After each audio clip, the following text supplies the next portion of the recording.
Europe 1, le journal du festival. Bonjour citoyens de la Croisette, Mathieu Charrier. Bonjour Nikos, bonjour à tous. Au sommaire ce matin.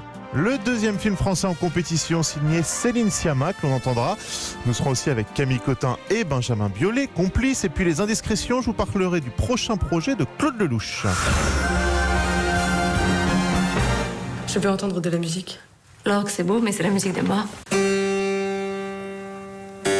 Les voix de deux jeunes actrices françaises, Adèle Haenel et Noémie Merlan, pour défendre le deuxième film français en compétition. Oui, portrait de la jeune fille en feu, signé Céline Sciamma. Nous sommes en 1770 et Marianne, Noémie Merlan, est recrutée pour peindre le portrait de mariage d'Héloïse. C'est Adèle Haenel. Problème, Héloïse refuse, façon évidemment de rejeter son futur statut d'épouse.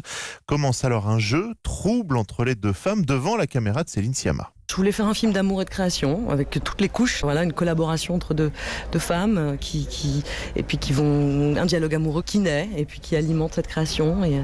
Et à travers ça, évidemment, on peut faire le portrait de toutes sortes de choses, d'une époque, de la nôtre aussi, et surtout avec une volonté à la fois de briser le cœur et puis de consoler les gens aussi.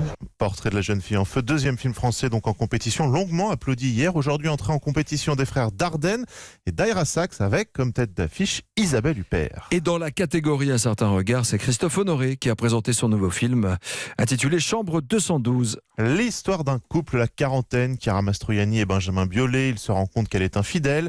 Elle est obligée de quitter l'appartement conjugal et s'installe dans l'hôtel juste en face. On va alors voir défiler à l'écran toutes leurs anciennes amours, dont Camille Cotin, la prof de piano, qui chante donc dans le film devant Benjamin Biolay. De quoi se mettre un peu la pression. Évidemment, mais il est quand même très gentleman parce qu'il dit non, mais tu sais, moi je sais pas, je saurais pas le faire. Mais j'avais quand même hyper peur, je le sentais derrière mon épaule. C'est toi qui m'as dit ah non, mais moi dans les films, quand ils font semblant de jouer au piano et en fait. Ah oui, sur le piano, c'est vrai, sur les instruments. Mais par contre, tout de suite que Christophe m'a fait écouter la chanson de Camille, j'ai trouvé qu'elle chantait impeccable. Chambre 212, c'est le titre donc de ce film qui a emballé la Croisette et qui sortira en salle fin octobre, notez-le. Vous avez des indiscrétions, Mathieu Charrier ? Vous savez, on a beaucoup parlé la semaine dernière des Misérables, le premier film français en compétition signé Lajli. Eh bien, figurez-vous qu'il a été acheté par Amazon. Alors rassurez-vous, il sortira bien dans les salles françaises. Il faudra attendre longtemps avant de le trouver sur Amazon en France.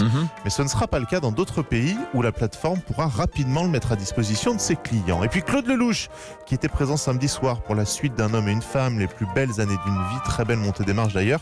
Claude Lelouch travaille désormais sur une comédie musicale.